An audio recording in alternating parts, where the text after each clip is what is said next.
खुदावन आपके साथ हो। आज 5 नवंबर सन 2019 की सुबह की दुआ और चाय की प्याली में आपको खुशामदीद। लतूरियाई साल के मुताबिक आज की पहली तलावत मुक़द्दस पालूस रसूल का ख़त रोमियो के नाम, उसका 12वां बाब, उसकी 5वीं आयत मुबारक से लेकर 16वीं आयत मुबारक तक। आज का ज़बूर 131, उसकी पहली आयत मुबारक से लेकर तीसरी आयत मुबारक तक। आज की अंजील मुक़द्दस बा मुताबिक मुक़द्दस लूका, उसका 14वां बाब, उसकी 15वीं आयत मुबारक से लेकर 24वीं आयत मुबारक तक। आज की अंजील मुक़द्दस में हम देखते हैं कि खुदावंद यीशु मसीह जो हैं वो ज़ियाफ़त की बात करते हैं। और जब ज़ियाफ़त की बात करते हैं तो वो एक तमसील देते हैं जिसमें घर का मालिक जो है उसने बहुत सारे लोगों को बुलाया है, मगर वो आते नहीं हैं।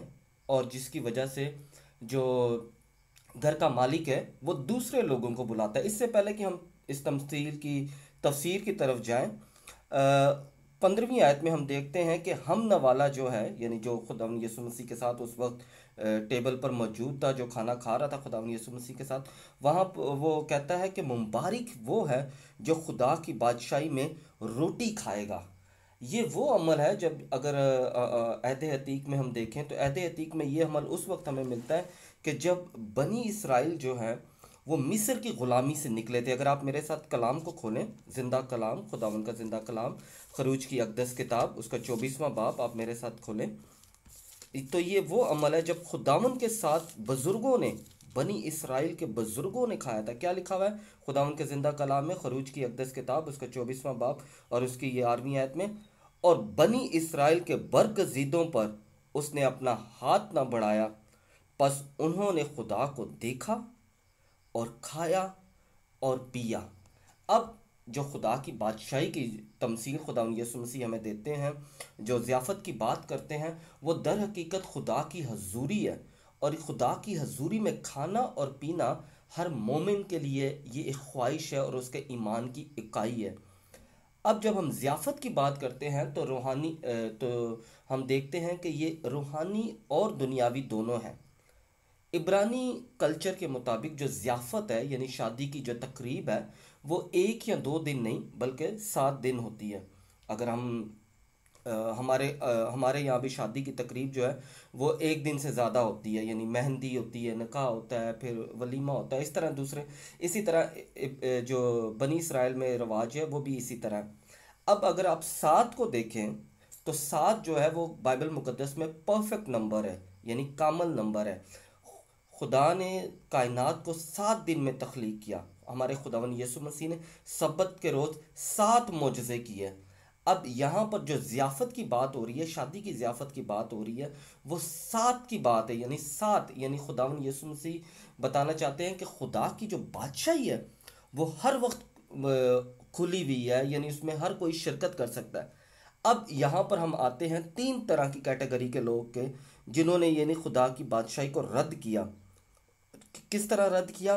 उन्होंने अपनी, यानी अपने जो उनके काम थे उस पे खुदा की बादशाही को फोकियत दी और क्या कहा कि जी मैंने खेत मोल लिया है, या मैंने 5 जोड़ी बैल लिए हैं, या मैंने अभी ब्याह किया है, तो मैं किस तरह आ सकता हूँ। यानी हर अगर हम आज के सैको सबाक में इस अंजील को देखें तो आज भी हम अपनी बात करते हैं कि जी मैंने ये करना है, मैंने ये करना है। अगर हमें मिशन के लिए बुलाया जाए तो हम कहते हैं कि जी मैंने ये करना है, या अगर हमें डोनेशन देने के लिए कहा जाए तो कहते हैं कि जी हमारे पास तो है नहीं, हमने ये करना है।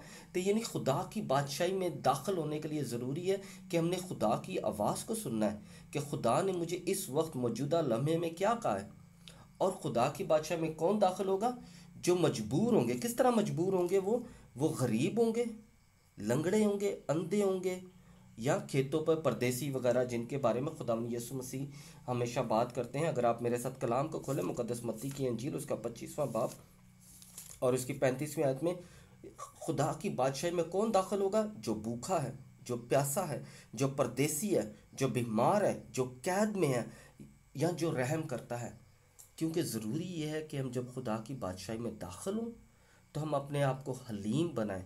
और जब हम अपने आप को हलीम बनाएंगे तो फिर ही जाकर हम खुदा की बादशाही में दाखिल हो सकते हैं। क्योंकि खुदा की बादशाही में दाखिल होने के लिए ज़रूरी है कि हमने क्या करना है। मुकद्दस पालूस रसूल रोमियो का नाम ख़त उसका 12वां बाब और उसकी 12वीं आयत में हमें दर्स देते हैं किस तरह हमने दाखिल होना है। सबसे पहली चीज़, हमने खुदावन की ग़ुलामी करते रहो। यानी ग़ुलामी का ये मतलब नहीं है कि हम, यानी ग़ुलामी का मतलब ये है ताबेदारी, खुदा की ताबेदारी करनी है हमने। कि हमने गरीब जो भूखा है उसको खाना खिलाना है, जो नंगा है उसको कपड़े पहनाने है, जो प्यासा है उसको पानी पिलाना है, जो बीमार है उसकी तीमारदारी करनी है, जो कैद में है, जो परदेसी है, सबकी देखभाल करनी है हमने, नेकी के काम करने। फिर उम्मीद में खुश होना है हमने, कभी हौसला नहीं हारना कि हमारा खुदावन हमारे लिए कुछ नहीं करता। हमें भरोसा होना चाहिए कि हमारा खुदावन हर वक्त हमारे लिए कुछ ना कुछ कर रहा है। तकलीफ़ में सब्र, यानी तकलीफ़ में घबराना नहीं है, कंप्लेन नहीं करनी कि जी खुदा ने मुझे ये बीमारी दे दी है, खुदा ने मेरे घर को ऐसे कर दिया, खुदा। सब्र, यानी सब्र करना है, खुदा पे भरोसा करना है। फिर दुआ करनी है। जब खुदा की बादशाही में हम दाखिल होंगे तो तीन चीज़ें जो है हमारे लिए बहुत ज़रूरी हैं। सबसे चीज़, हमें उम्मीद हमारी होनी चाहिए कि जी खुदा की बादशाही में हम दाखिल होंगे। फिर सब्र होना है, हमने सब्र करने वाला होना है। फिर दुआ करनी है। और इस दुआ को जब हमने करना है तो हमने खुदा पर मुकम्मल भरोसा करना है। खुदावन आपको और आपके घराने को बरकत दे। जो खुदा की बादशाही की दावतनामा आपको मिल रहा है कि आप खुदा की बादशाही में दाखिल हो, अपने अमाल और खुदावन यसु मसीह के ज़िंदा कलाम को अपने दिल में रखने से, साक्रामेंटों की अदायगी से, जब आप खुदावन के अक़दस बदन में शिरकत करें, जब आप खुदावन के ज़िंदा कलाम को सुने, तो आप खुदावन की बादशाही में दाखिल होने के लिए तैयार हो जाएं।